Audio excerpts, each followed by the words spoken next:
Tes. Shalom. Ada sukacita? Amin, puji Tuhan. Bapak Ibu Saudara, pagi menjelang siang hari ini kita patut mengucap syukur oleh karena kasih, anugerah, kebaikan Tuhan yang sungguh luar biasa di dalam kehidupan kita. Puji syukur kalau pada kesempatan ini kita boleh bersama-sama akan dibekali melalui kegiatan seminar parenting pada hari ini. Bagaimana kita berperan sebagai papa yang baik, bagaimana kita berperan sebagai mama yang baik di tengah keluarga kita. Puji Tuhan telah hadir di tengah-tengah kita pembicara kita yang akan menyampaikan materi dalam acara seminar parenting pada hari ini, yaitu Dr. Magdalena Pranata Santoso, STH, MSI. Selamat datang Ibu. Ya, baik, untuk kenalan lebih lanjut nanti beliau yang akan menyampaikan, memperkenalkan dirinya. Nah, Bapak Ibu, Saudara sekalian, saya ucapkan selamat datang jemaat Tuhan dan jemaat dari gereja-gereja sahabat yang boleh menghadiri kegiatan seminar parenting pada hari ini. Kiranya Tuhan menolong memberkati kegiatan kita dari awal sampai selesai. Untuk kegiatan ini kita akan awali dengan pujian. MC akan saya persilakan. Bapak Ibu Saudara sekalian, saya undang semuanya untuk berdiri. Kita mau puji Tuhan, kita mau memuliakan Tuhan bersama-sama ya. Dengan pujian hari ini kurasa bahagia.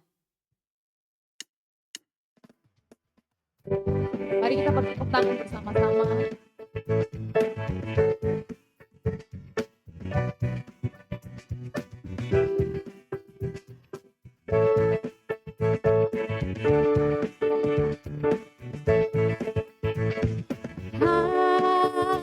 Hari ini kurasa bahagia berkumpul bersama saudara seiman. Katakan Tuhan Yesus telah satukan kita.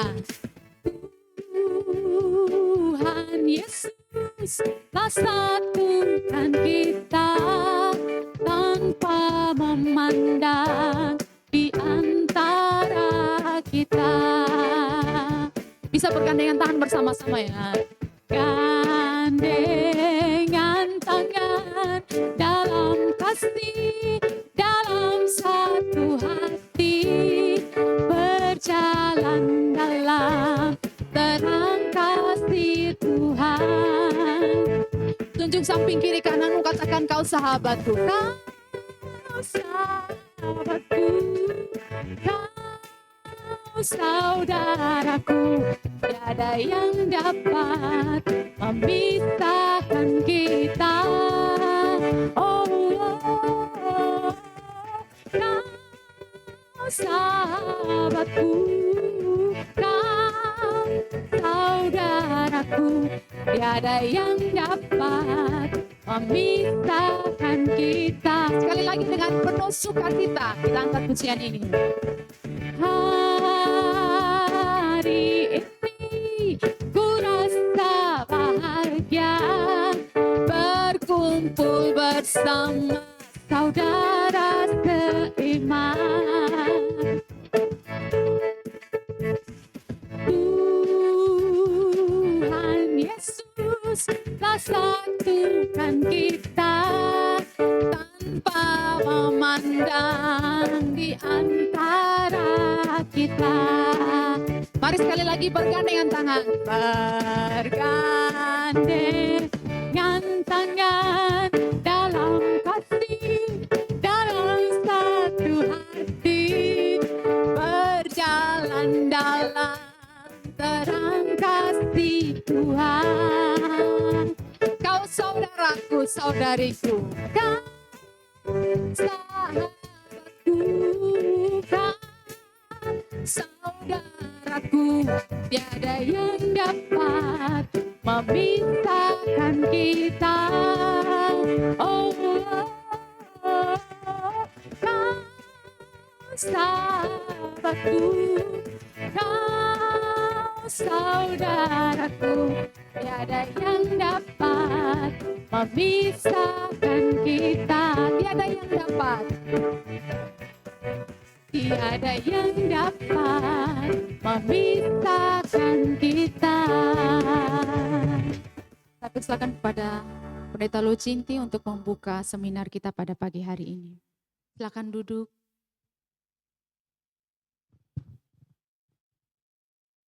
Mari kita berdoa. Bapa yang mengasihi kami bersyukur kepada Engkau ya Tuhan. Atas kebaikan anugerah Tuhan dalam kehidupan kami. Pada hari ini kami bersama-sama berkumpul. Kami rindu Tuhan untuk menjadi orang tua bagi anak-anak kami. Kami mau belajar Tuhan melalui firman-Mu. Bagaimana kami mengajar, mendidik anak-anak kami menjadi orang-orang yang Tuhan pakai, yang Tuhan berkati, yang Tuhan nama-Mu dipermuliakan melalui keluarga kami. Kami berdoa Tuhan waktu yang begitu baik-baik kami. Berkati setiap kami. Berkati hamba-Mu yang akan menyampaikan materi ini Tuhan. Kami serahkan ke dalam tangan kuasa Tuhan. Sampai berakhirnya acara ini, mohon Tuhan yang mengambil alih dan memimpin kami. Terpujilah nama Tuhan. Di dalam nama Tuhan kami Yesus Kristus, kami berdoa. Amin.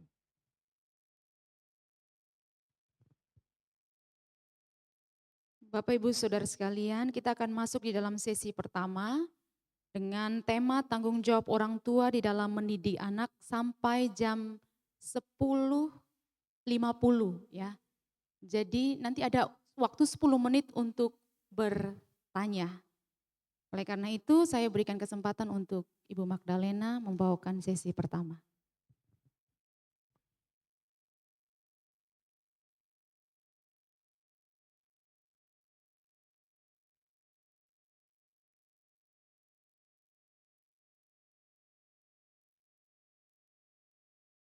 Ada Muse, ada contoh ya, selamat pagi di hari libur ini. Dengan senang hati datang untuk belajar firman Tuhan bersama-sama dengan saya. Bagaimana kita sebagai orang tua, dan beberapa di antara kita mungkin sudah mempunyai anak yang dewasa, berarti untuk cucu kita. Ya. Saya harap ini bisa berguna, karena apa yang kita dengar adalah apa yang akan kita lakukan. Nah, supaya saya bisa menyapa lebih dekat, kalau tidak berkeberatan, bolehkah agak maju ke depan supaya bisa lebih dekat, supaya bisa terjadi dialog juga. Ya, terima kasih banyak. Kalau berkenan bisa maju ke depan, agak merapat sedikit.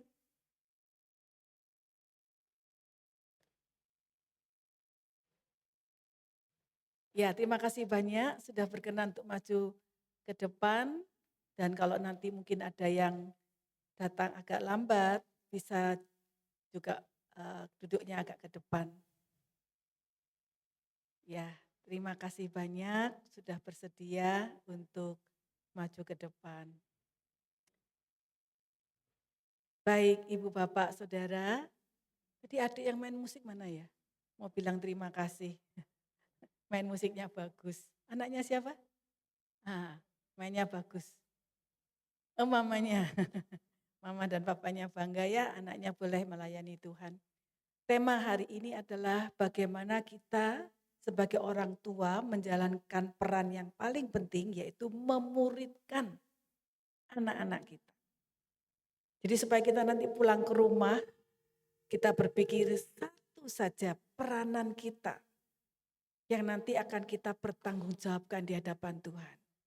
Yaitu apakah kita sudah memuridkan anak-anak kita. Kalau membesarkan anak, mendidik anak, saya yakin kita semua sudah melakukan yang kita anggap baik. Bahkan kita anggap itu adalah kehendak Tuhan. Sesuai Alkitab. Pasti begitu ya, kan kita berusaha. Tapi ada satu hal yang akan kita pelajari hari ini, yaitu apakah kita sudah memuridkan anak-anak kita, sehingga semua anak kita itu punya relasi dengan Tuhan. Mereka menjadi murid Kristus. Di tengah-tengah dunia ini mereka menjadi murid Kristus.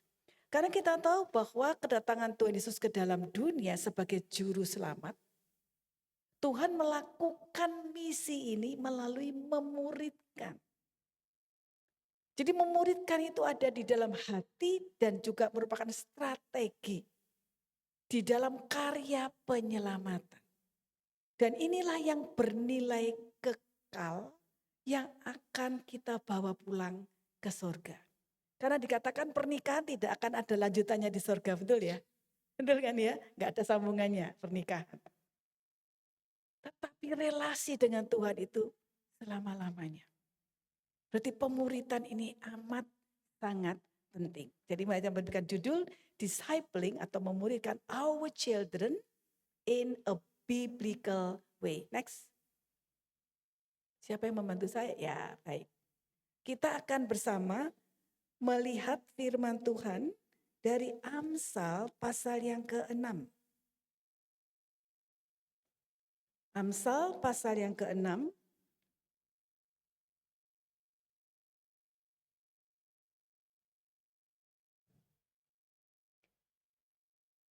Saya akan membacakan.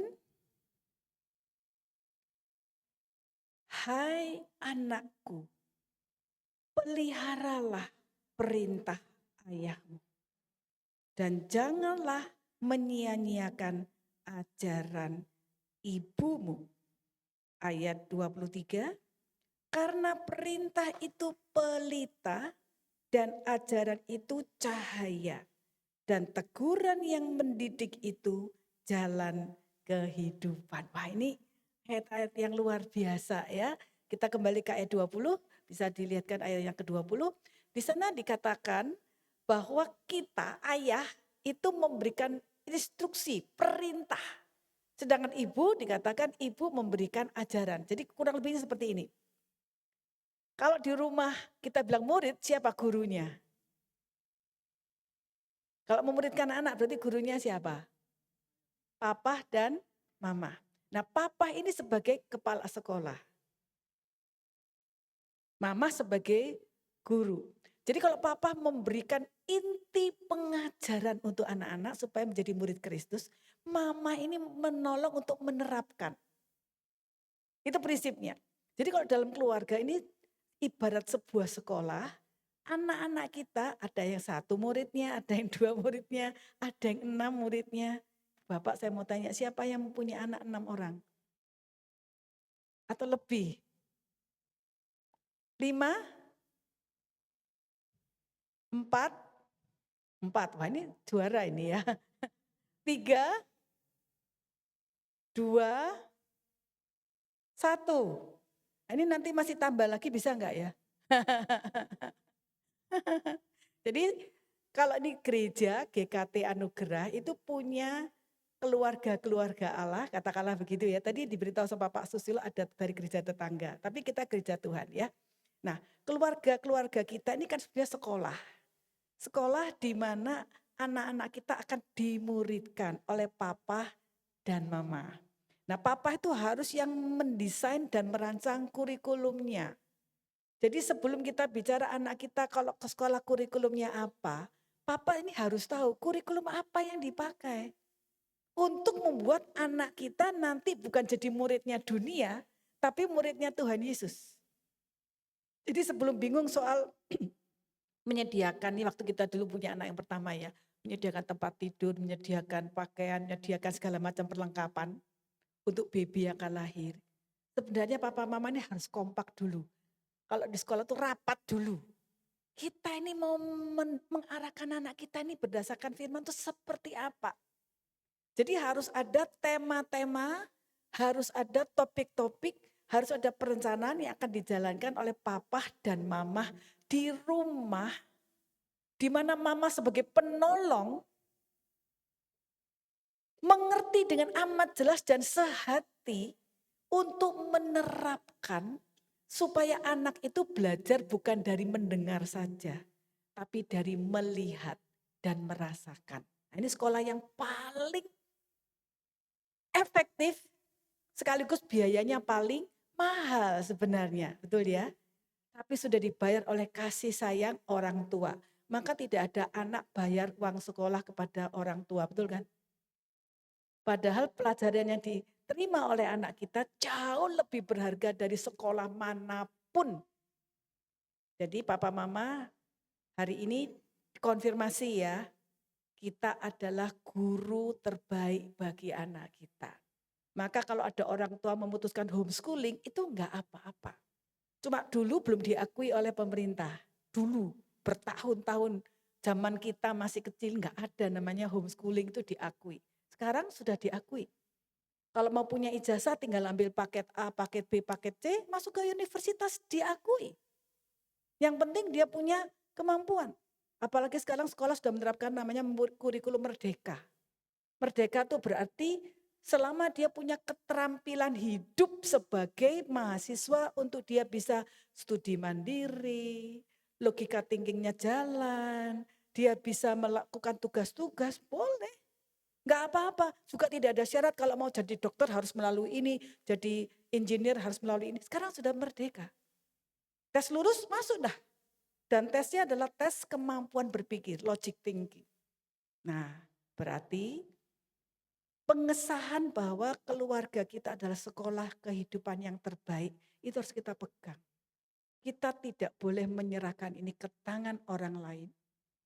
Selain guru-guru dan hamba-hamba Tuhan yang menghormati Tuhan Yesus dan mempercaya Alkitab firman Allah. Jadi sebagus-bagusnya sekolah Kristen mempunyai fasilitas, kalau guru-gurunya tidak takut akan Tuhan, tidak percaya Tuhan, kita tidak pernah boleh menyerahkan anak kita ke sana. Mau sekolah internasional bahasa Mandarin, Jepang, Inggris hebat, tapi gurunya tidak percaya Tuhan Yesus, gurunya tidak membaca firman setiap hari, bagaimana anak kita akan menjalankan hidup sebagai murid Kristus? Enggak bisa. Sebab mengajar itu membagikan kehidupan. Dimulai waktu mamah mengandung. Sudah anak di dalam mengalami relasi kehidupan yang diberikan oleh papa ke mamah mengandung dan kemudian melahirkan dan membesarkan bersama-sama. Itu keindahan pernikahan Kristen. Ini yang pertama sebagai dasar. Karena itu anak-anak perlu diberi pemahaman. Keluarga itu apa untuk mereka? Keluarga itu penting bagaimana untuk mereka. Sehingga anak-anak kita tidak pernah take it for granted. Menganggap orang tua itu biasa. Tinggal di rumah itu biasa. Makan 3 kali sehari itu biasa. Bahwa orang tua memberi nasihat itu biasa. Bahwa mereka dibiayai itu biasa. Tidak boleh. Mereka harus mengerti bahwa ini adalah anugerah Tuhan untuk mereka. Ini adalah berkat Tuhan untuk mereka. Banyak anak atau tepatnya cukup banyak anak yang tidak punya orang tua yang mengerti bagaimana menolong anak hidup menurut kehendak Tuhan yang menciptakan. Banyak anak-anak keluarganya mungkin bukan yatim, bukan piatu, bukan yatim piatu, tidak sungguh-sungguh tidak punya orang tua secara fisik, tapi mempunyai orang tua secara fisik, tapi tidak dimuridkan. Itu sama dengan yatim piatu. Mari kita mengingat waktu kita masih kecil, apakah kita dibesarkan dengan sebuah pengertian bahwa keluarga itu adalah anugerah Tuhan, pemberian Tuhan. Sehingga anak tuh hormat itu bukan karena disuruh, bukan karena perintah, bukan karena kewajiban, tapi karena menghargai. Orang tua ini betul-betul pemberian Tuhan, berkat Tuhan. Sebaliknya orang tua juga sama, melihat anak sebagai anugerah Tuhan, sebagai kasih karunia Tuhan, sebagai berkat Tuhan. Dan ini yang harus bertumbuh di dalam keluarga Kristen. Maka tidak mungkin menikah dengan tidak seiman, tidak bisa. Mustahil. Apalagi kalau perencanaan menginjili sambil menikah, tidak bisa. Ini hal yang sangat penting, khususnya saya melihat di sini banyak orang tua yang mungkin sebentar lagi akan mantu ya toh. Dan kadang-kadang bingung kalau anak saya belum ada calonnya, bagaimana masa depannya. Yang kita pikirkan adalah sebuah kepastian bahwa perjalanan hidup anak-anak kita haruslah perjalanan hidup sebagai murid Kristus di tengah dunia. Jadi pelajaran yang pertama, Anakku, peliharalah perintah ayahmu dan tidak menyia-nyiakan ajaran ibumu. Di sini artinya apa? Anak itu menghargai keluarga. Sehingga tinggal di rumah dan betah di rumah, tidak keluyuran di jalan, mencari hiburan di luar, bukan karena dilarang orang tua, tapi karena menghargai bahwa relasi keluarga ini satu hari akan berakhir. Mereka akan jadi dewasa, mereka akan kuliah di luar rumah, mereka akan bekerja, dan masa bersama keluarga itu terbatas. Ini anak perlu diberi pengertian sejak masih kecil. Sehingga mereka bisa menghargai orang tua dengan benar. Dengan yang seharusnya. Masih kita ingat pada waktu Tuhan Yesus disalib, memberikan penghargaan kepada Ibu Maria, menitipkan kepada Yohanes murid yang dikasih. Pada waktu Tuhan Yesus pergi ke bait Allah umur 12 tahun, ya kan? Sudah kepingin tinggal di sana kan? Tuhan Yesus pintar mengajar dan sudah memahami panggilannya sebagai Mesias. Tapi Tuhan Yesus pulang ke rumah, betul ya? Umur 12. Sampai umur berapa baru keluar dari rumah? Umur 30, betul. Selama 18 tahun dididik oleh orang tua. Yusuf dan Maria. Padahal Tuhan Yesus itu pendidik agung ya kan. Tapi dia submit untuk memberikan contoh. Nah, kalau orang tua melakukan mesbah keluarga, ini perlu nanti ditekankan tentang pentingnya anak menghargai papa, mama sebagai berkat Tuhan. Dan ini adalah tema tentang keluarga dibangun berdasarkan anugerah Tuhan atau sola gratia. Next, saya tidak bisa melihat siapa yang membantu saya ya, jadi saya harus bersuara. Ya, karena dikatakan perintah itu apa? Pelita. Dan ajaran itu cahaya. Dan teguran mendidik itu ini luar biasa. Kalau keluarga Kristen berhasil menjalankan kurikulum Alkitab di dalam keluarga, mulai dari anak bangun pagi, tidur, sampai tidur, itu semua dijalankan di dalam firman dan kehendak Tuhan. Makanya papa mama belajar, ada Bible study, ada ikut kebaktian, kalau ada seminar, baca buku, supaya kita jadi guru yang berhikmat, jadi guru yang bijak. Pasti ada banyak masalah kan dengan anak-anak itu. Kadang-kadang anak itu ngelawan, anak-anak itu bersikap tidak sopan dan seterusnya. Kita kadang-kadang fokus ke situ. Padahal sebenarnya yang paling penting adalah membangun perjalanan hidup anak ini. Supaya tidak berakhir pada kebinasaan tapi berakhir pada kehidupan. Tidak boleh banyak waktu dipakai untuk bertengkar, untuk marah-marahan, untuk emosi negatif, untuk merasa menyesal kenapa melahirkan anak, untuk konflik yang tidak perlu. Itu harus diminimalis, tidak bisa dinihilkan. Karena pasti akan ada masa-masa penyesuaian. Tapi harus diminimalkan. Dan fokus kita harus ke sana. Karena dikatakan kalau ajaran itu cahaya dan perintah itu pelita. Perintah dari siapa tadi? Perintah dari siapa? Ayah. Ajaran dari ibu. Jadi anak itu kalau nggak ada pelita, nggak ada cahaya, hidup dalam apa? Kegelapan, menuju kemana? Kematian. Maka kalau ayah tidak berperan di rumah, jalannya setengah gelap. Kalau mama tidak berperan di rumah, gelap gulita. Anaknya pasti sesat. Jadi ketika keluarga single parent, artinya belum tentu karena papa mama tidak ada. Tapi tidak berperan. Anaknya bingung, cari terang yang lain, cari jalan yang lain, maka bisa sesat. Worldview-nya, cara berpikirnya, gaya hidupnya jadi ngikutin yang lebih bombastis. Apalagi sekarang zaman media sosial, nanti kita belajar sesi yang kedua. Bapak paham ya? Jadi dua ayat ini menuntun kita dalam pemandangan atau perspektif tentang, ya lanjut, tentang sola gratia, keluarga kita dibangun dalam anugerah Tuhan. Nah, karena perintah itu bagikan lampu, ini bahasa Inggrisnya, dan hukum itu sebagai terang, dan jalan yang diterapkan ketika kita orang tua memuridkan anak-anak kita, itu adalah jalan. Jalan apa Ibu Bapak? Kehidupan. Pasti. Tidak perlu diragukan. Bukan karena kita bawa anak kita ke sekolah minggu loh. Bukan karena kita disuruh-suruh rajin baca Alkitab dan ke gereja. Tapi karena papa mama menjalankan peran di rumah. Jadi firman Tuhan itu diterjemahkan oleh papa dan mama di dalam hidup sehari-hari. Sehingga melalui apa yang dihidupi, dilakukan papa, anak itu mendengar firman. Ini menarik ya. Jadi mendengar itu belum tentu karena papanya ceramah dan neng, bukan. Bukan karena mamanya menasihati sampai anaknya bosan, bukan. Tetapi ketika anak itu melihat firman itu dihidupi.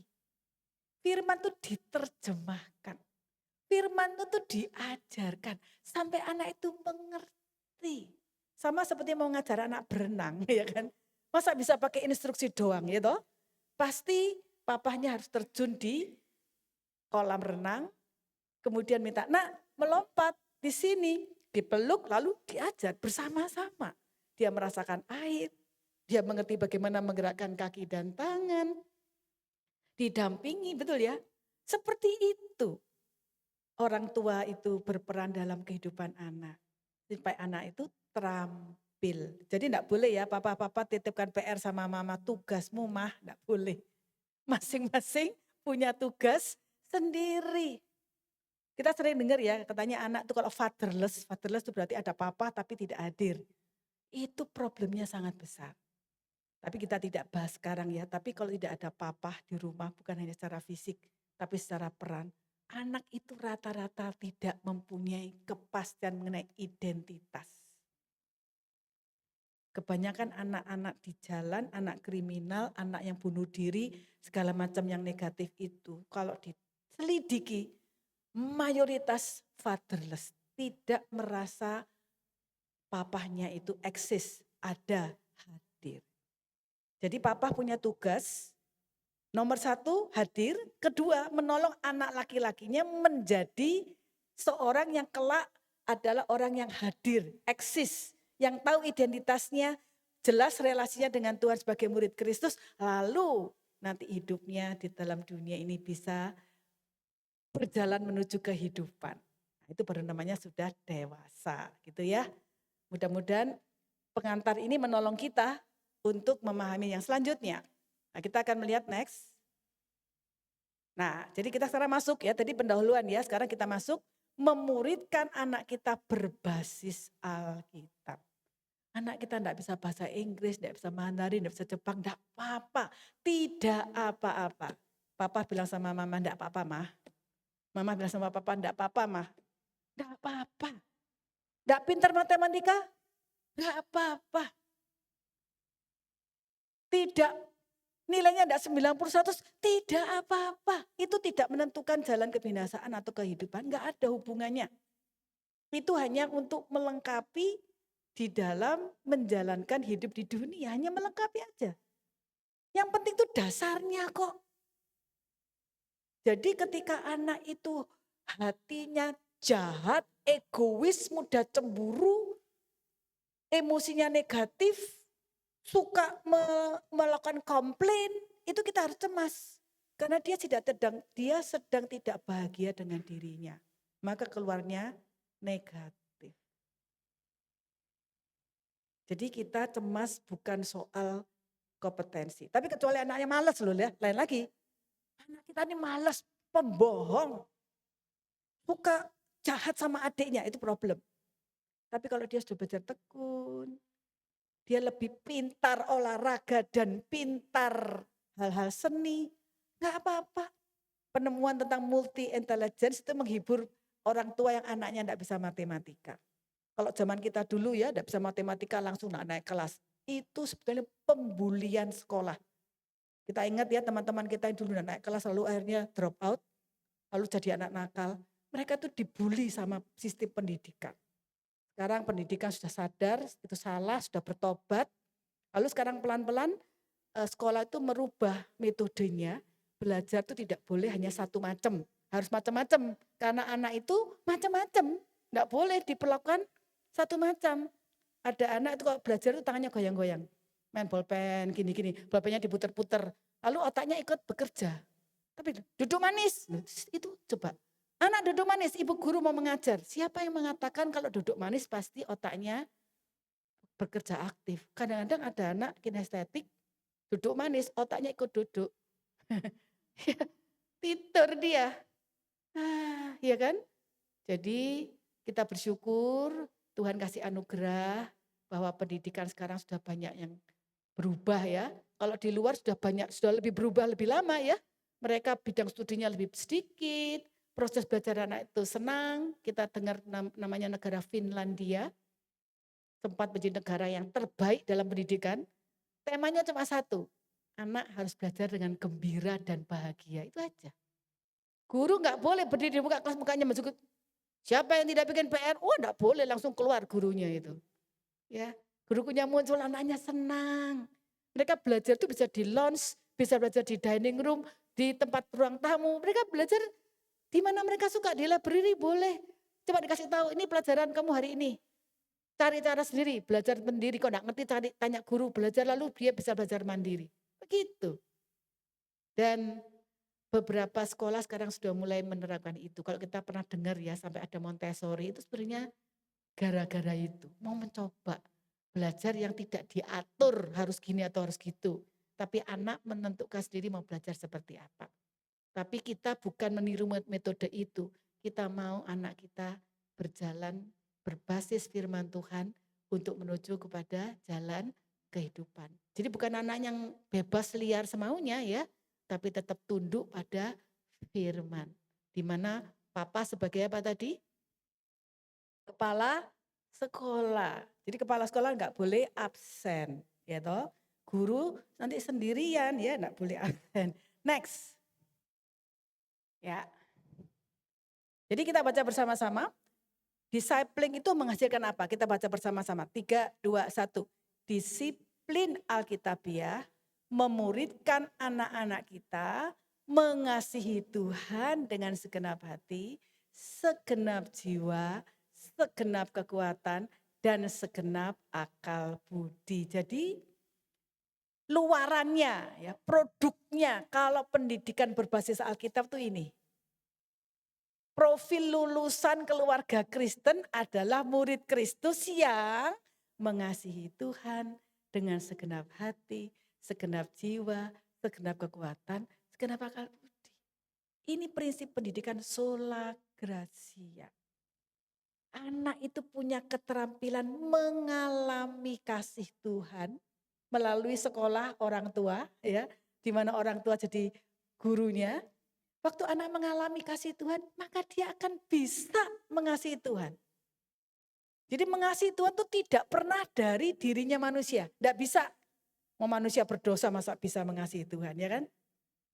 Tapi manusia berdosa bisa mengasihi Tuhan ketika sudah mengalami kasih Tuhan. Anak itu percaya Tuhan Yesus, terima kasih engkau sudah menebus saya milikmu. Jadi orang tua perlu mempunyai sebuah perencanaan di mana dan kapan dan bagaimana anak sungguh-sungguh menerima Tuhan Yesus sebagai Tuhan dan Juru Selamat pribadi.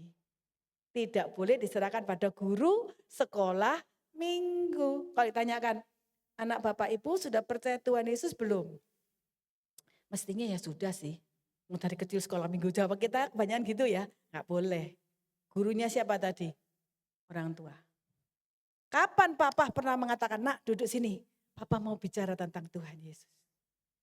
Tuhan Yesus adalah Allah yang jadi manusia. Kok bisa Pak? Papanya cerita. Ini kepala sekolah yang cerita, betul ya?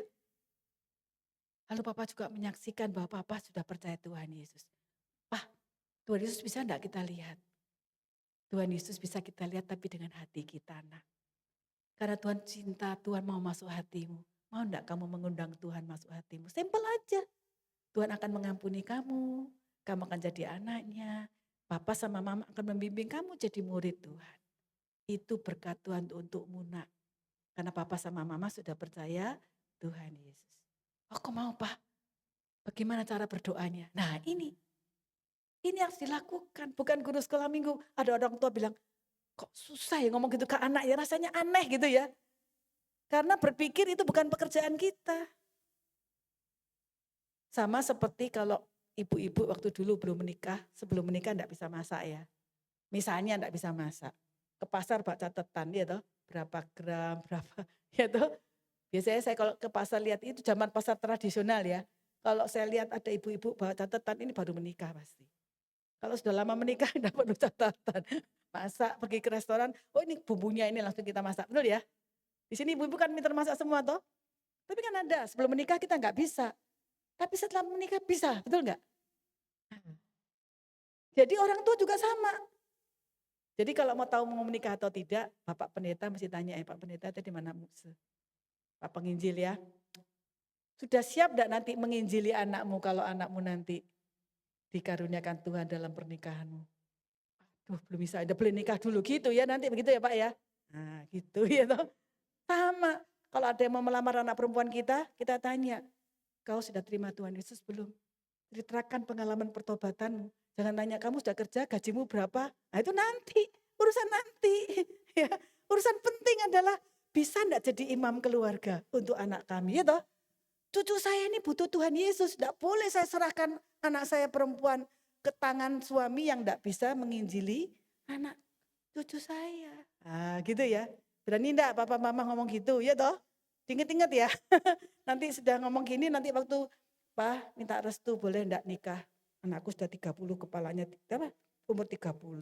Kalau saya bilang enggak boleh kelihatannya belum siap. Kamu punya Alkitab di rumah nak? Punya tapi enggak pernah dibaca. Waduh contengin ya sudah gini ya toh. Kamu ke gereja dulu sekarang enggak. Aduh gimana ya toh? Bingung dong kita? Masa dimundur lagi ya anaknya sudah 30 sekian, iya kan? Ya sudah boleh nikah tapi syarat ya nanti rajin ke gereja ya pasti bilang ya om gitu toh. Padahal dia bohong. Kita enggak tahu. Ya kita sedang menyerahkan cucu kita yang akan datang ke jalan kebinasaan. Betulkah itu? Ya, ini hal yang sangat serius. Ya, baik. Sudah ya, ini profil lulusan dari keluarga Kristen Next. Nah, ini sekarang saya kasih contoh. Ini yang namanya sekarang, dulu zaman kita kan kita bilang rewel ya, sekarang namanya tantrum. Ya. Ibu pernah dengar namanya tantrum? Ya ini modelnya anak kecil kalau tantrum. Ya, kalau dulu orang tua gini, dulu anak saya kok gak ada tantrum gitu ya. Zaman sekarang kok ada tantrum ya kan. Sebetulnya sama, cuma judulnya dulu rewel, sekarang tantrum. Cuma bedanya anak sekarang tuh tantrum itu rewelnya itu enggak masuk akal. Bisa amat sangat hebat. Ya kayak gini, nangis tuh kenceng bisa berjam-jam, enggak capek ya. Kita pakai acara A sampai Z, anaknya tuh tetap seperti mau menguasai kita. Dan kalau itu dilakukan di depan umum, terpaksa kita kalah, itu kan malu toh. Kalau dia tiba-tiba tantrum di depan toko, dia kepengen beli apa enggak dikasih langsung dia gulung-gulung, lalu dia teriak-teriak, tidak tahu malu, lalu sampai meleleh-leleh segala macam. Kita orang tua yang malu, akhirnya daripada malu, sampai di rumah sudah lupa. Ini sekarang gaya anak sekarang adalah mereka mau jadi bos. Sebenarnya itu kata kuncinya. Dan kalau anak kita masih, atau cucu kita ya, masih begitu berarti dia masih dikuasai oleh dosa. Benarnya ya, tantrum. Karena anak itu bisa diberitahu, nak kalau mau apa-apa bicara. Kalau kamu nangis, papa mama enggak bisa dengar, kamu diam. Jadi ya enggak perlu dimarahi ya, saya akan memberikan beberapa next. Nah, ini nasihat sederhana karena banyak orang tua yang pusing cucunya atau kalau di sini rasanya enggak ada yang anaknya kecil segini ya, cucu ya. Atau anaknya dulu gitu ya, tapi kita ngertinya sekarang. Itu ada 5 poin, gampang ingatnya, teduh. Poin pertama T yaitu ditunggu. Orang tantrum, anak kecil tantrum dibiarin dulu. Jangan langsung dihentikan. Supaya dia mengeluarkan stresnya. Mengeluarkan emosi negatifnya. Karena kita akan menolong dia untuk tenang toh. Jadi kan teduh toh. Pertama tunggu dulu. Tunggu, jangan keluarkan nada tinggi. Jangan keluarkan wajah serem atau wajah jengkel. Tunggu, seperti menunggu anak kita bayi yang baru lahir. Waktu dia nangis kita enggak marah toh, betul enggak? Nah kita tunggu aja. Kita empati, mungkin dia itu tidak mampu mengutarakan dengan, ya belum bisa lah. Dan dia mungkin punya persoalan yang wah sangat mengganggu hatinya. Ya kita menunjukkan, mama ngerti nak, coba kamu tenang, mama di sini. Jadi menunggu, kasih waktu, lalu mengeluarkan kata-kata yang menunjukkan kita nih mau mengerti. Sambil berdoa dalam hati. Bisa ya toh? Sambil kita nih kadang-kadang jengkel, berdoa dalam hati. Biasanya oma tuh jarang yang pusing sama cucunya ya, lebih sabar ya. Dulu anak kita mungkin kita lebih kurang sabar. Tapi kalau sama cucu sangat sabar, malah kadang-kadang kita bertengkar sama anak kita karena anak kita kurang sabar dan kita sangat sabar ya. Tapi yang ini yang paling penting, tunggu, empati, doa dalam hati, lalu berusaha untuk membantu memberikan solusi. Nah, mainan ini memang bagus kamu suka. Tapi papa mama belum punya uang untuk beli. Jadi belinya itu bukan hari ini, bukan besok. Nanti mungkin papa kalau sudah pulang kerja. Jadi kita menolong untuk mengerti apa artinya nanti. Kadang-kadang kita bilang, nanti kamu tahu enggak nanti. Padahal anak kecil juga enggak ngerti nanti itu apa. Jadi kalau dia bilang, enggak ngerti mah, sama kita nganggap kurang ajar, betul enggak? Padahal memang anak itu enggak mengerti nanti. Ketika ada kebutuhan, dia maunya apa? Sekarang. Ketika kita bilang nanti, itu sama dengan ditolak. Maka dia untuk menjelaskan aku mau sekarang, dia tantrum. Kurang lebih begitulah ya. Kemudian walaupun bisa jengkel, hari itu kalau anak kita atau cucu kita tantrum, rewel nggak masuk akal, kita tetap minta Tuhan, limpahi saya dengan kasih-Mu supaya saya bisa melayani anak dengan cinta kasih. Nah, ini tantrum untuk anak kecil. Tapi sebenarnya ada anak remaja tantrum dengan cara yang berbeda. Mereka melakukan perilaku-perilaku yang membuat kita jengkel. Jawabnya enggak enak. Ya, kenapa? Mau apa? Bisa begitu. Yang ngajarin siapa ngomongnya enggak sopan gitu ya. Atau anak kita addiction dengan game. Enggak punya waktu. Dulu kalau diajak, nak waktunya kita baca Alkitab sama-sama. Ya Pak, ya Ma. Keluar. Setelah umurnya agak besar, nak sekarang waktunya mesbah keluarga. Nanti gitu jauh sudah beda ya toh. Yang lain kali diem, kamarnya dikunci. Itu tantrum juga, tapi dalam bentuk yang berbeda. Jadi sebuah perlawanan, tapi usia remaja. Atau kalau dia sudah bekerja, lulus universitas misalnya, dia tidak terlalu sesuai dengan kita, dia akan pergi pulangnya malam. Papa mama sudah capek, dia baru datang. Pagi-pagi kita pergi, dia tidur. Intinya menghindari orang tua. Jadi dia diem, mainnya sama game, ngomongnya sama game. Oh, ya. Nah, pakai ini. Ya, gitu. Jadi itu sebenarnya tantrum tapi usia dewasa. Nah, sebenarnya kalau itu terjadi, kita perlu menyadari bahwa pernah terjadi ada satu masa proses berjalan dalam terang itu tidak terjadi secara lengkap. Jadi anak kita ini kebingungan dalam jalan hidupnya. Tawaran di dalam dunia itu menarik, menyenangkan, banyak yang seperti kebebasan. Sedangkan di sini, nak hidup kudus ya, jangan pornografi ya, kamu yang rajin gini ya, tidak boleh ngomong maki-maki. Itu mereka ada di persimpangan. Antara hati berdosa yang ingin memuaskan kedagingan dan berontak. Dosa kan selalu begitu, berontak kepada kebenaran dan memuaskan kedagingan. Dan hidup dalam kekudusan, fokus pada kebenaran Tuhan, mencintai Tuhan. Ini sebuah peperangan. Pada waktu kecil masih dalam tanda petik nurut. Begitu umur 10, 11, 12 mulai. Dia mulai bertanya ini, bertanya itu. Dan waktu Pak Kepala Sekolah dan Bu Guru tidak mengajar, absen, bolos, anaknya kehilangan pelajaran itu. Akhirnya dapatnya di mana? Dia dapat di sekolah dengan komunitas, bukan cuma guru di sekolah yang mengajar, tapi teman-teman kumpulannya yang mengajar. Atau teman-teman di luar sekolah yang mengajar. Jadi itu yang membuat terjadinya gap antara waktu kita mendidik anak waktu kecil dan waktu dia sudah remaja. Karena ada kelas-kelas kehidupan yang kosong, yang harusnya diajar oleh papa dan mama. Ini problem, mengapa? Karena waktu anak kita remaja, papa mama juga sedang sibuk-sibuknya bekerja. Dan tantangan di pekerjaan juga sangat banyak. Ini dilema. Itu sebabnya kenapa gereja seringkali mengadakan kelas-kelas untuk menolong para orang tua ini untuk bisa saling mendukung, saling mendoakan. Lalu ada persekutuan remaja, persekutuan pemuda. Tujuannya apa? Supaya komunitas ini bersama-sama melindungi anak-anak kita. Setiap keluarga terang kecil itu dikumpulkan jadi terang besar. Anak-anak kita semua berjalan dalam jalan kehidupan. Tapi anak kita bosan. Gereja, aduh Pak enggak menarik. Ya kan? Lebih menarik media sosial kan? Wah film-film banyak sekali menarik. Tapi film-film itu ketika tidak dipublish oleh orang yang takut akan Tuhan, arahnya kemana? Arahnya kepada pemberontakan, kekerasan, kuasa gelap, ketidakkudusan, kebebasan seksual dan macam-macam filosofi dunia masuk.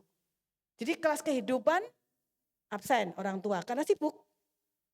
Kelas kebinasaan diisi banyak sekali. Jadi anak-anak kita punya vocabulary, kata-kata. Dulu kamu belajar dari mana nak? Tiba-tiba dia bisa memaki, tiba-tiba dia punya kebiasaan yang buruk, tiba-tiba kita bisa kaget, loh anak saya kok ternyata merokok, anak perempuan, anak laki. Dari kecil sudah diajar, kok merokok diam-diam. Kok anak saya mencoba-coba narkoba, anak saya sudah diberitahu malah melihat film porno, kita terkaget-kaget. Tapi itu yang terjadi. Dan kita prihatin dan kita ikut sedih dengan hal itu. Next. Jadi ada beberapa hal yang bersama-sama coba kita lihat. Tadi kita sudah belajar tentang sola gratia, ya, di mana anak diajar untuk menghargai keluarga sebagai anugerah Tuhan dan kita menjadi orang tua dengan mengandalkan anugerah Tuhan, tidak boleh take it for granted. Yang kedua adalah sola scriptura. Apa itu? Next. Yaitu kita menolong kita menolong anak kita untuk punya kebiasaan apa-apa Alkitab. Nah itu maksudnya. Sampai mereka tahu bahwa Alkitab itu penting dan harus. Bahwa Alkitab itu roti hidup. Bahwa membaca Alkitab, belajar Alkitab, hidup menurut Alkitab, pokoknya apa-apa Alkitab. Kalau sekarang kan apa-apa handphone, apa-apa video YouTube, kan gitu tuh sekarang Instagram dan segala macam ya. Tapi dari kecil kita mendasarkan keluarga kita sola scriptura, apa-apa Alkitab. Pak, saya kalau besar mau gini, oke kita mau lihat bagaimana Tuhan memimpin kamu. Sebab Alkitab mengatakan kamu akan hidup menurut rencana Tuhan. Jadi anak tahu bahwa Alkitab itu berotoritas dalam hidup anak. Dan diterapkan dalam hidup sehari-hari. Bukan seperti nasihat yang terpisah ya. Tapi dikaitkan terus-menerus. Ya, papa mama ada problem. Nak, kita berdoa, papa mama sedang ada problem. Kita mau dapatkan kekuatan dari firman Tuhan. Jadi anak itu mengerti caranya penerapan Alkitab dalam hidup sehari-hari. Karena dari bayi, dalam kandungan sudah didoakan, waktu bayi juga sudah dididik dengan prinsip-prinsip firman, dibesarkan dengan cinta kasih, sampai dewasa isinya adalah everything about the Bible. Everything about the word of God. Jadi itu akan membuat anak itu tahu bahwa sola scriptura itu adalah jalan kehidupan. Next. Nah, tadi saya sudah jelaskan bahwa keluarga adalah sekolah kehidupan untuk apa Ibu Bapak? Mengajarkan, mengajarkan kasih Allah dan mengasihi Allah. Mengajarkan kasih Allah tadi peranannya papa dan mama. Masih ingat ya? Next. Nah yang ketiga sekarang adalah sola fide, berdasarkan iman. Bagaimana? Next kita akan melihat bahwa perjalanan hidup keluarga papa, mama, dan anak-anak sebagai keluarga itu betul-betul hanya mempercayai apa kata Alkitab. Mempercayai apa janji Tuhan.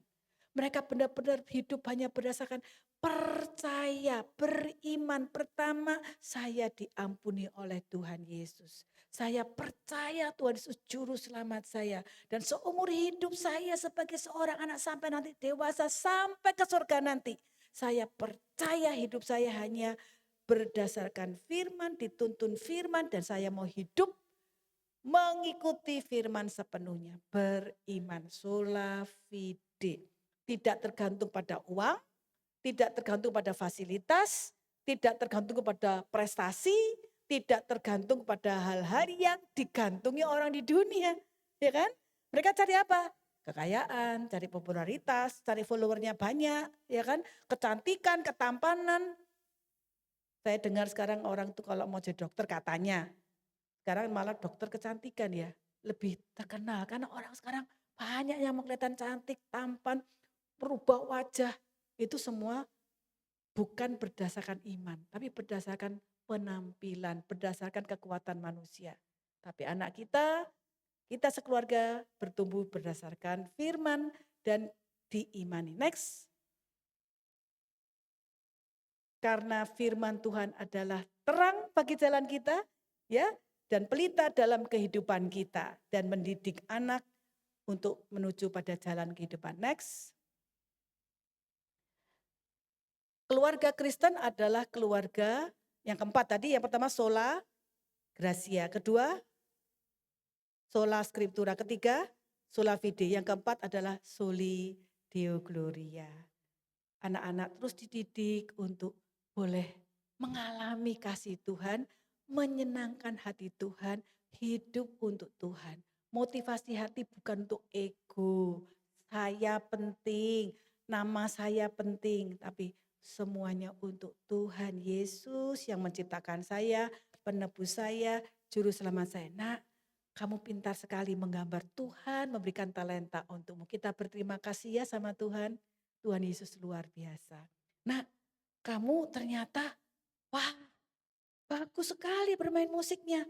Itu berkat Tuhan. Tadi anaknya siapa tadi yang saya puji? Wah, masih kecil sudah mulai melayani. Puji Tuhan, Tuhan sudah memberikan kamu hati mengasihi Tuhan dan melayani Tuhan. Jadi semua diarahkan hanya untuk Tuhan. Next. Sebagai keluarga, Allah merancang kita sekolah keluarga menjadi sekolah untuk betul-betul hidup bagi kemuliaan Tuhan. Bagaimana caranya supaya tidak berpusat pada diri sendiri? Adalah setiap hari kita harus menghayati Tuhan sedang mengasihi kita. Saya ulangi. Setiap hari kita harus menghayati Tuhan sedang mengasihi kita. Kasih Tuhan bukan hanya berhenti di Golgota. Tapi kasih itu sejak itu Tuhan memberikan kepada kita keterampilan dan kemampuan untuk menikmati kasih Tuhan. Itu adalah tujuan Tuhan menciptakan kita. Tujuan Tuhan menciptakan kita adalah untuk kita menikmati kasih Allah dan hidup bagi kemuliaan Allah. Kalau tidak bisa menikmati kasih Allah, pasti cari kasih dunia. Pasti mencintai diri secara egois. Tapi kalau kita bisa menikmati kasih Allah, kita ini ingin menyenangkan hati Tuhan, kita bersyukur, kita akan mengalirkan kasih dan damai di sekitar kita. Ya, Ibu Bapak coba sebagai contoh. Pernah enggak kita melihat orang, kalau dekat dia itu rasanya seneng gitu ya. Orang itu seperti betul-betul diurapi Tuhan, dia bisa mengalirkan kasih Tuhan. Kalau ngomong itu kita tahu Tuhan ada dalam hidupnya. Nah itu terjadi bagaimana? Karena dia mengisi hidupnya dengan firman, dia menikmati kasih Tuhan, dia bisa memancarkan kasih Tuhan. Ya, dan itu belajarnya di mana? Di sekolah. Sekali lagi, bawalah anak-anak kita ke sekolah Kristen yang menolong anak menikmati kasih Tuhan supaya nanti bisa hidup bagi kemuliaan Tuhan. Next. Di rumah harus dihidupkan sebagai ruang tunggunya surga. Ya, rumah kita harus membuat anak merasa saya ini memang akan jalan ke sorga. Buktinya sudah mendapatkan aroma sorga di rumah saya, di keluarga saya. Saya senang, kenapa? Di sini ada kasih sayang, ada damai sejahtera. Sama seperti begini ya, kalau di mall, aslinya kan kenceng itu. Kalau kita ada di luar, pintunya dibuka, terasa adem, bener ya? Nah, begitu. Ademnya sorga, senangnya sorga, anak harus bisa merasakan ketika di rumah kita, di dalam keluarga. Bukan sebaliknya merasa angin neraka, enggak boleh ya, harus merasa suasana sorga. Jadi kalau kita biasa pagi bangun putarkan musik rohani, itu bagus. Kalau membangunkan anak-anak, bangun nak, selamat pagi, Tuhan Yesus beserta kamu, Tuhan sayang kamu, ngomongnya gitu. Ayo nak, berangkat cepet, jangan terlambat. Enggak cocok. Suasana surga enggak gitu ya kan. Nah, kalau tiap hari gitu, anak tuh stres, betul enggak? Ya kan? Nah, jadi, selamat pagi, mama sayang sama kamu. Apalagi kalau anak sudah diajar tuh bangun sendiri, good morning. Hari ini Tuhan sekali lagi mau sayang sama kita. Nih mama sudah masak makanan untuk kamu. Cepat kamu gini gitu, baca firman, tang tang tang tang tang gitu ya. Suasana surga. Mama harus menjadi sutradara yang bagus ya. Jadi tidak perlu kita ngomel-ngomel, suasana surga anak kita tahu dia dalam perjalanan ke surga. Next. Ini yang terakhir ya. Itu sesi pertama yaitu Solus Christos. Biarlah Tuhan Yesus senantiasa menjadi sandaran anak-anak kita. Kalau ada apa-apa kita berdoa selalu kita katakan Tuhan Yesus akan menolong kita nak. Tuhan Yesus adalah sahabatmu. Jadi mereka bukan hanya berpikir Tuhan Yesus itu hanya untuk pegangan ke sorga. Tapi Tuhan Yesus adalah sahabat mereka satu-satunya. Sehingga nggak perlu bersahabat dengan dunia ini. Malah mereka bisa menjadi sahabat yang baik bagi teman-temannya. Supaya teman-temannya juga bisa percaya kepada Tuhan Yesus. Artinya anak-anak kita hatinya itu dikendalikan oleh Roh Kudus, cinta Tuhan, dan Tuhan satu-satunya. Tuhan Yesus bukan uang. Saya tidak bisa hidup tanpa Tuhan, bukan saya tidak bisa hidup tanpa uang. Nah itu, tidak jadi matre, tidak hedonis, senang, dugem, ya banyak anak muda gitu toh. Malam-malam keluyuran, aneh-aneh, tapi betul-betul semua Tuhan Yesus. Seneng ya, wah anak kita setengah malaikat. Next. Lagi, closing sekarang, closing. Ketika kita mendidik anak-anak kita, ada proses kalau ujian tuh gagal ya. Kalau sekolah kan bisa gagal. Anak kita bisa berbuat salah ya toh. Sudah dituntun gini gitu. Ternyata anak kita salah. Kita menolong mereka untuk berani jujur. Jangan sudah terlanjur dewasa ngaku, mas saya gay. Enggak boleh. Ada keluarga yang menelpon saya menangis tapi enggak ngomong masalahnya apa. Akhirnya bicara, anak saya namanya anggap aja Agus. Dia senang sama Budi. Nah gitu. Saya enggak nyangka. Dan itu ternyata sejak SMP. Dia sudah merasa senang sama sejenis. Ini anak keluarga baik-baik. Dan yang telepon itu bukan satu keluarga. Ada keluarga lain. Dan saya menangis bersama mereka. Kejadiannya mungkin pernah terjadi sesuatu yang membuat anak itu merasa dia bersalah. Tapi orang tua tidak menindaklanjuti dengan tepat. Khusus waktu anak berbuat kesalahan. Kita harus menolong anak untuk pertama bertobat sungguh-sungguh. Berhadapan-hadapan dengan Tuhan. Kemudian mengampuni diri sendiri. Memaafkan dirinya sendiri. Dan anak-anak kita sangat banyak hal yang bisa membuat dia merasa dirinya tidak layak untuk dikasihi Tuhan. Ya, kalau ada anak kita yang suka tangannya disayat-sayat, mungkin cerita ya, temenku loh mah tangannya itu disileti, darah, ada yang pengen mati ya. Coba kita tanya sama anak kita ya, pernah enggak dulu kamu tuh berpikir mau mati? Pernah sih mah, kaget kita, tungguan tak? Ya, karena dari survei ditemukan anak-anak itu bisa kepengen mati itu umur 9 sampai umur 14 tahun. Bisa muncul itu, pengen mati. Tapi nanti kepengen mati bunuh diri sungguh itu setelah dia menghadapi yang lebih hebat lagi. Nah, hal-hal seperti ini biasanya muncul ketika dia merasa hidup tidak berharga, dia tidak layak dicintai. Karena ada satu fase dalam hidup di mana dia bersalah tidak diselesaikan dengan baik. Jadi waktu itu misalnya papa marah sekali, kemudian sempat melakukan kekerasan. Maaf ya, kalau saya bilang papa kok yang kekerasan, karena memang papa bisa keras toh. Kalau mama biasanya kata-katanya yang gitu ya. Dan papa mama melakukan sesuatu yang ketika anak bersalah itu tidak diselesaikan dengan pengampunan. Itu harus selesai tuntas. Kalau itu tidak selesai, itu akan membawa masalah di kemudian hari ya. Next. Jadi menolong anak mengalami pengampunan. Contoh soal anak kita pacaran berlebihan, ketahuan. Itu kan sangat menyakitkan, apalagi kalau ada yang lewat batas misalnya. Tapi tetap ini sekolah kasih orang tua memberikan pengampunan. Karena di dalam Tuhan Yesus selalu ada pengampunan. Orang tua di dalam memuridkan termasuk mengampuni. Sama seperti Tuhan mengampuni Petrus, betul ya? Yang sudah menyangkal.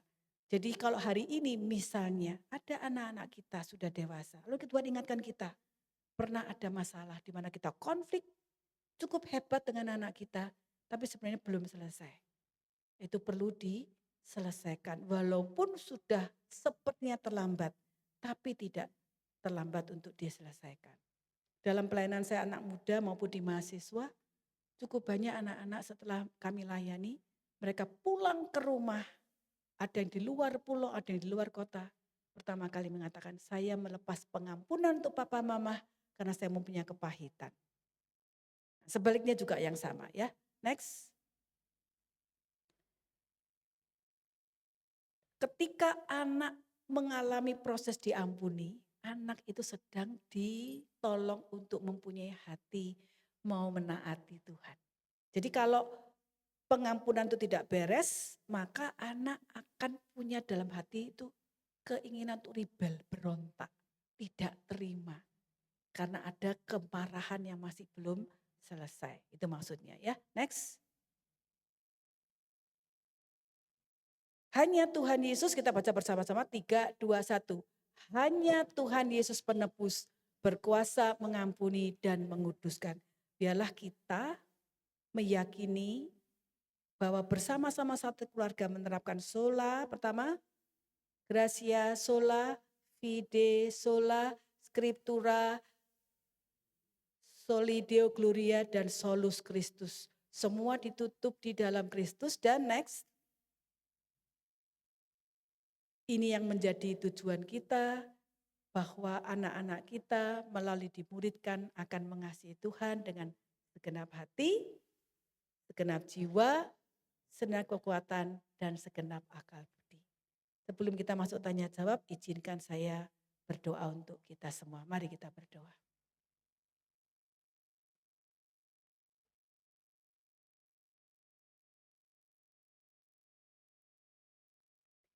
Tuhan Yesus, Engkau telah memberikan pada kami anugerah untuk mempunyai keluarga ilahi dan mempunyai keluarga inti. Ketika kami diselamatkan, kami mempunyai keluarga ilahi. Dan ketika Engkau memimpin kami dalam pernikahan, kami mempunyai keluarga inti.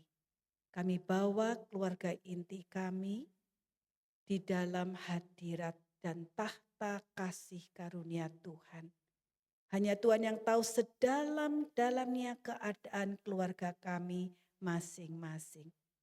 Biarlah firman Tuhan pada pagi ini menolong kami untuk mengerjakan kebenaran firman Tuhan untuk hal-hal yang masih dapat kami kerjakan. Dan kami juga datang untuk memohon pengampunan ketika ada hal-hal yang belum kami kerjakan atau salah atau kurang kami kerjakan.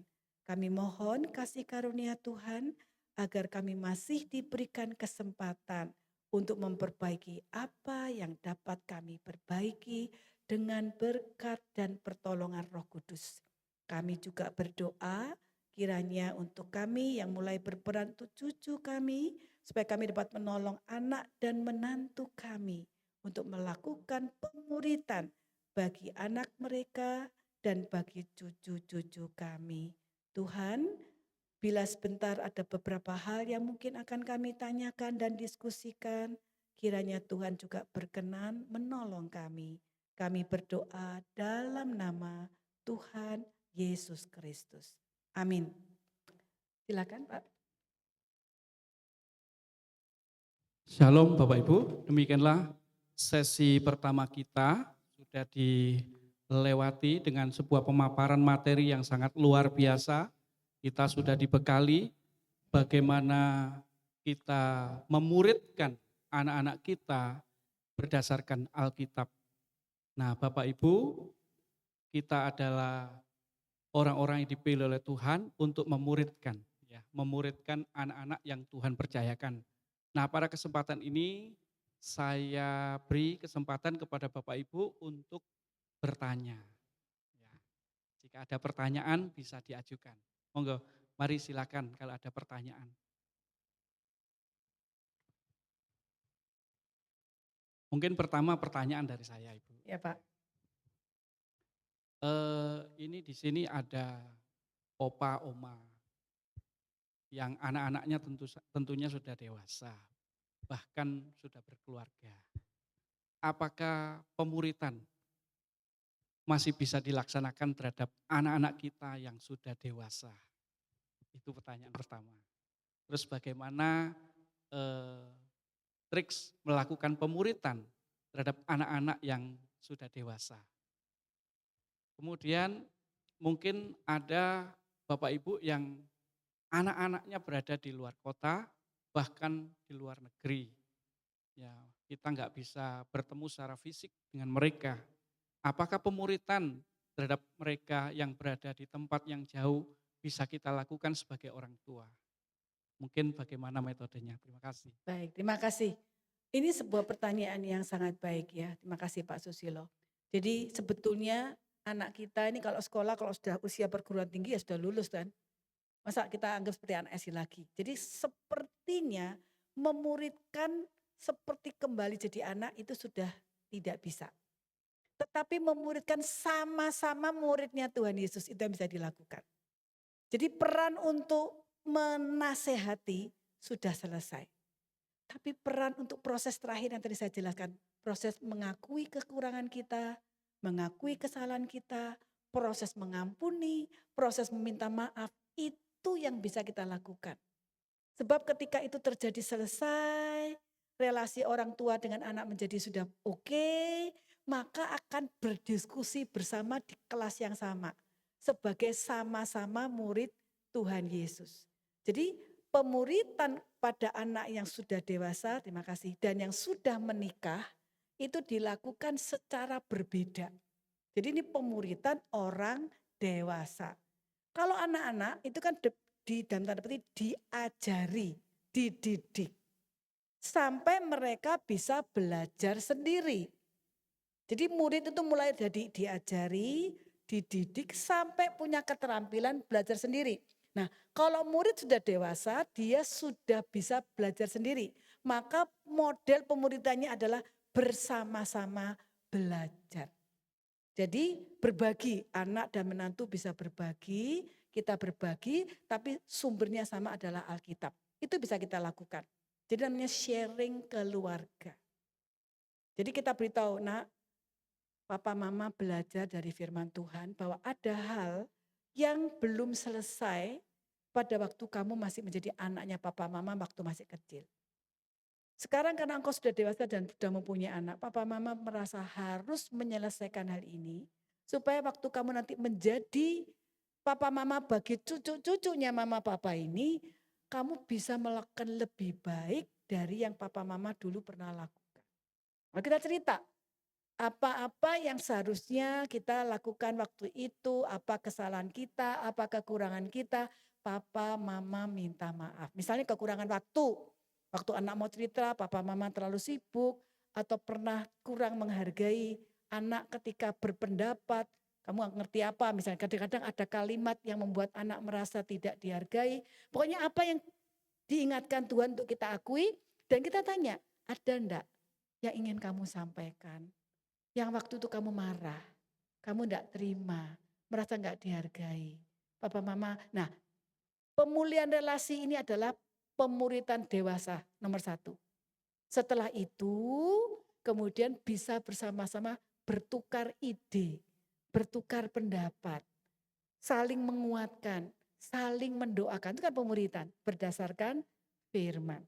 Jadi bisa sharing firman dengan sebuah topik yang disepakati, lalu apa pendapatmu, kita diskusi. Nah itu termasuk pemuritan, tapi sudah sebagai sahabat. Karena sama-sama sudah dewasa. Kurang lebihnya demikian Pak. Di luar negeri sekarang sudah ada Zoom, puji Tuhan ya, gara-gara pandemi. Kita semua jadi pinter ya, untuk melakukan Zoom, video call, segala macam ya.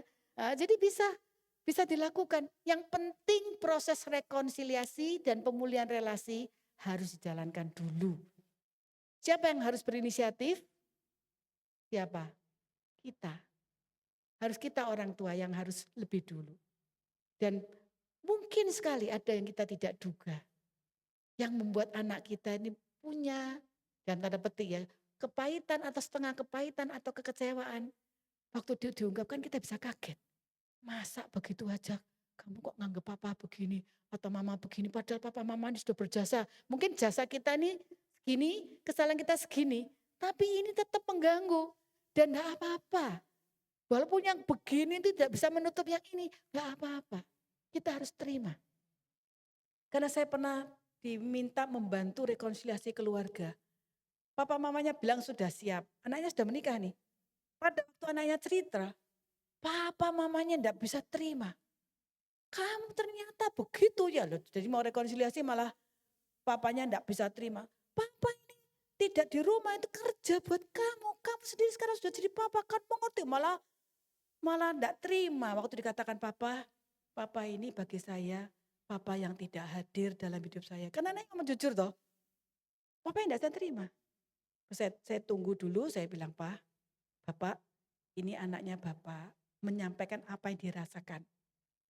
Kalau Bapak merasa itu sudah maksimal, itu mungkin betul sudah maksimal. Bukan sengaja mau melantarkan anak. Tapi yang maksimal ini kurang bagi anak Bapak. Ini realitanya. Nah ketika kita bisa menerima dan kita mengakui, itu cukup kok. Karena tidak bisa diulang, tapi mengakui itu sudah cukup. Anaknya saya kasih kode supaya diem, tidak bisa jawab lagi gitu ya. Akhirnya mamanya bilang, iya waktu dulu kan aku sudah pernah bilang sama kamu, kalau kamu ini terlalu sibuk. Tapi kalau istri protes kan tidak dianggap ya gitu. Nah sekarang anak kepahitan kan gitu. Akhirnya intinya sudah bisa berdamai. Tapi ada begitunya. Tapi ada satu keluarga lagi yang orang tuanya betul-betul sangat baik merespon. Meminta maaf. Dan anaknya dari pahitnya tuh pahit, kopi pahit tingkat 3. Sangat pahit sampai sangat kurang ajar. Sampai bilang papa saya kalau mati sekalipun saya tidak akan merasa sedih. Sampai sebegitunya. Padahal kesalahannya kalau menurut saya tidak banyak. Tapi anak itu merasa tidak dihargai. Ceritanya terlalu panjang, saya singkat aja ya. Tidak merasa dihargai. Tapi ketika papanya meminta maaf dengan sungguh-sungguh, anaknya bilang, ya tapi tidak ada gunanya, tidak bisa memperbaiki. Saya menjadi hari ini seperti ini gara-gara kesalahan papa. Dan saya mempunyai masalah ini dan karakter ini gara-gara papa. Papa minta maaf tidak bisa mengubah saya. Butuh waktu 4 tahun baru anak ini mulai bisa melepas pengampunan. Anak ini belum menikah tapi sudah dewasa, sudah di luar negeri, yang nyekolahkan ya uangnya bapaknya. Tapi butuh waktu. Apakah bisa? Waktu itu saya merasa aduh sulit luar biasa. Tetapi puji Tuhan ya, artinya Tuhan itu tidak akan meninggalkan anak-anaknya yang datang memohon pengampunan dan Tuhan akan memulihkan. Dan akibat dari pemulihan itu sangat baik. Ya, jadi dia sudah mulai bisa berteman. Saya perhatikan waktu saya berkunjung ke rumahnya, waktu anaknya pulang dari luar negeri sudah mulai bisa merangkul bapaknya. Dulu begini kan, Bapaknya menjemput dari di bandara gitu. Bapaknya takut kalau diteriakin, "Enggak usah jemput," karena anaknya bisa gitu. Nah, tapi ternyata sekarang sudah mulai bisa merangkul bapaknya. Saya ikut bersyukur. Kira-kira begitu ya Pak? Ya.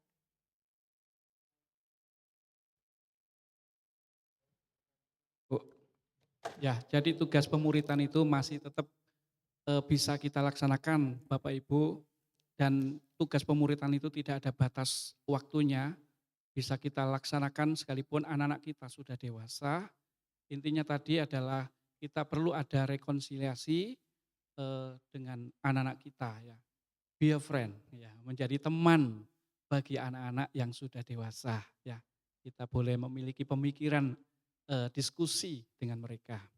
Mungkin masih ada pertanyaan dari Bapak Ibu, dipersilakan.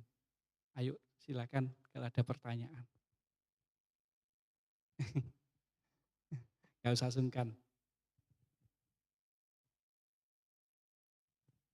Kita tahu caranya memilih sekolah yang baik itu gimana? Kan kita nggak tahu gurunya Kristen atau enggak. Ini pertanyaan cerdas ya. Saya senang ya. Karena kan kita enggak bisa tanya, Ibu kepala sekolah baca Alkitab enggak tiap hari? Kita kan enggak bisa tanya gitu, betul kan ya? Ini pertanyaan bagus ya. Tapi kalau kita bandingkan begini, kalau kita punya bayi, kalau kita pakai suster, kita harus tahu susternya enggak boleh punya penyakit TBC ya toh. Terus susternya juga harus tahu caranya menangani anak bagaimana. Dia sendiri susternya ini punya trauma-trauma masa lalu enggak? Jangan-jangan nanti bayi kita dibanting. Betul enggak? Kan kita perlu ngecek toh hal-hal seperti ini. Nah, sebetulnya hak kita untuk mengetahui itu sangat besar.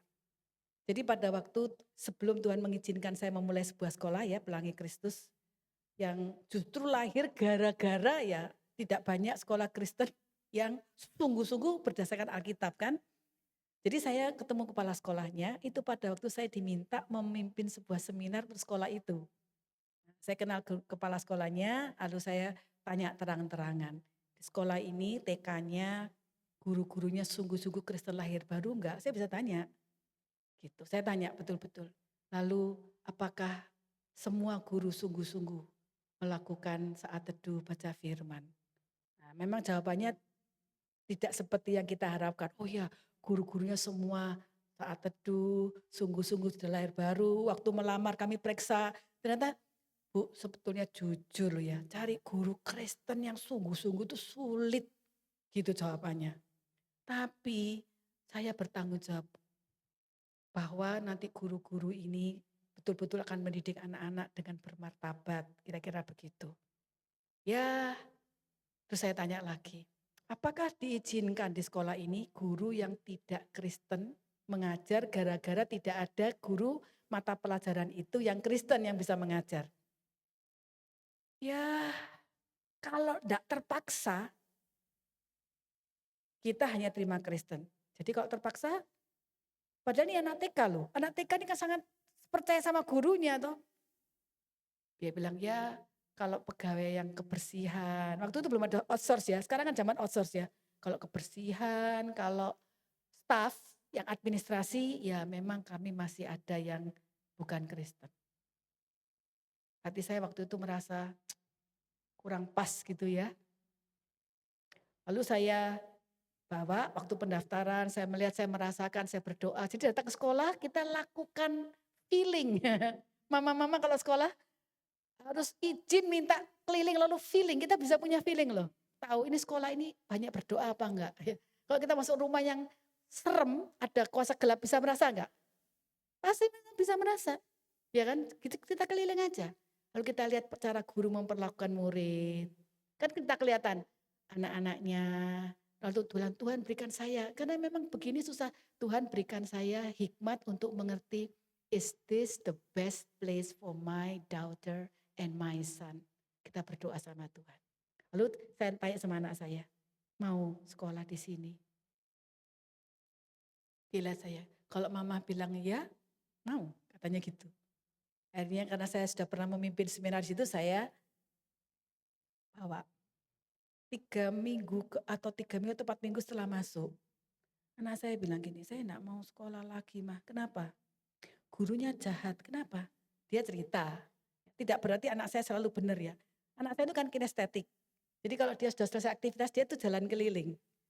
Sama gurunya diperingatin, kalau kamu keliling nanti kursinya diambil. Nah sungguhan dia keliling kursinya diambil, dia tidak bisa duduk. Terus dia merasa gurunya jahat. Nah saya melihat guru itu belum mampu untuk menangani anak dengan bijak ya toh. Anak TK kok ya kan. Nah, tapi itu membuat saya gelisah. Dan itu mempercepat akhirnya memulai lahirnya Sekolah Pelangi Kristus. Artinya begini, setiap anak harus diperlakukan seperti Kristus memperlakukan anak itu kayak apa. Itu yang harus ya, seharusnya seperti itu. Setiap guru harus seperti orang tua untuk anak-anaknya. Jadi tantangan bagi gereja sudah punya TK Aletheia ya. Namanya anugerah ya.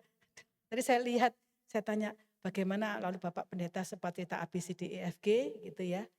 Tapi sekolah-sekolah Kristen ini buat cucunya toh Bu ya, karena anaknya sudah besar ya. Dibawa dalam doa supaya Tuhan tuntun. Karena kebanyakan sekolah pasti cerita fasilitas ya. Kita kalau lihat dari brosur bisa tahu kok. Yang ditonjolkan apa. Karena kalau visinya bagus-bagus. Pasti harus Kristen dulu ya. Visinya bagus-bagus. Tapi kita harus lihat apa yang membuat sekolah ini Kristen. Kita harus lihat apa yang dia tunjukkan. Kalau hanya fasilitas, yang lain juga ngomong fasilitas. Kalau hanya visi bagus-bagus. Jadi kita harus bisa melihat sampai Tuhan berikan kita keyakinan.